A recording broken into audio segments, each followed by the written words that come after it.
waxaan dhihi lahaa hadalka yaan la badin baa la yiri annaga haddaan nahay degmada beled xaawo wixii aan ka hadlinahayn adeer baa ka hadlay horay baa muxunaha yaan u ballanna waxaa dhahdeen degmada dhisa annaguna gadaal baan dowladda ka soo riixaynaa annaga waa dhisna wixii karaankanaga ahaa wixii aan ku ballannay waa sida adeer baa sheegay degmada waxaa dhahdeen jid baan u samaynaynaa ilaa mahalkii meel shabdhaha yurkud waa idinka sugaynaa madaxda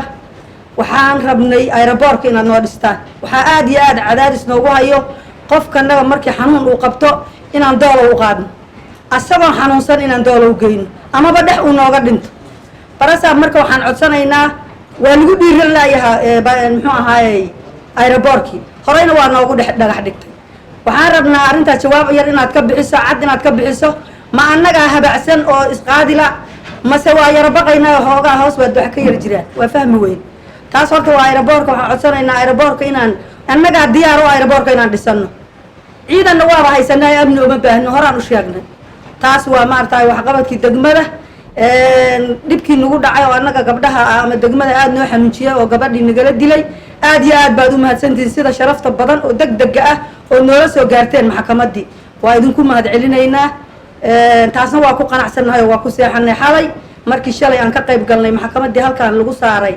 gabadhanadii aqoon-yahaniinta ahayd ee dhammaysay iskuulka oo intaasoo sane aan korsanaynay sida xun loola dhaqmay dadkii ula dhaqmay ayadoo wax jaxan loo samaynin hortooda kitaabka loogu akriyay aad iyo aad baan idinku garabsiinaynaa waana ku mahadsantihiin taas waa taas mar walba oo mucaaradku ay hadlaan waxay leeyihin ciidamada gobolka gada waa laga soo qaadaya war kuwan ma ahee 5,000 oo ciidan ah hadda laga qorayaa beled xaawo iyo doolow iyo luuq iyo garbaharri yaa laga qoraya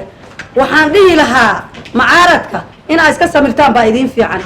farmaajo soo dhawow baan ku leenahay waa ku garab taaganahay madaxweynahanagii baa tahay dalka adiga ayaa wax u qabtay dadkanagii xabsiyada ku jiray oo maaragtay ku dhimtay oo ku dhammaaday adigaa ka soo saaray waa raysanay waa qabownay waxaan kale oon leeyahay oon ku dhiiranahay guddoomiyaha degmada beled xaawo annaga aad iyo aad baan ugu qanacnay maantana sharaf iyo magac baa noo muuqda nin walba meerkuu meel istaago macallimow markii laga soo dalkan loo soo dhiibay 7 degmo gaduu xoreeyey waa isu geeyey waa isu dhex maray soo xormo waa wax uu keenay soo ma sharaf buu leeyahay hadda ka hor baan waxaa iri qofka markuu abaal galo waxaa fiican in bilad la siiyo dowladda anaga aan joogi jirno waxaa jira qofka in bilad sharaf la siiyo qofka markuu wax qabto guddoomiyaha horta bilad sharaf buu leeyahay leh iyo dadka wax la qabta yeed hadaladoodii ayaw ka toos waa heshiisaatan dabadeeda qablaa kuwii hoos gaaleediday ka toos waa heshiisaatan dabadeeda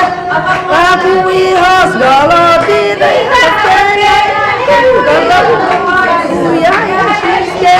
hadda ka hor baa waxaan nidhi guddoomiyaashii degmadan markii la dooranhayey muxuu ahaayey yay guddoomiyaasha indhahay nagu yara caddeeyeen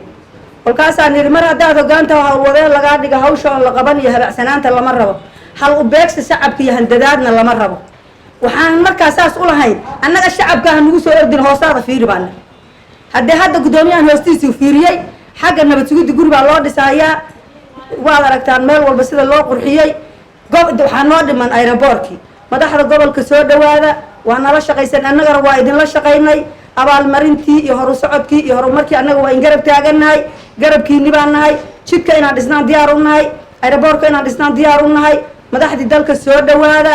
waa intaasood kula sii dhawaataan waxqabadka oo aeroboortka diyaaradda saaka ay kusoo degto oo aan dhahno waxaa dhisaya shacabkii beled xaawo waxaa waye warka ma badinay asalaamu calaykum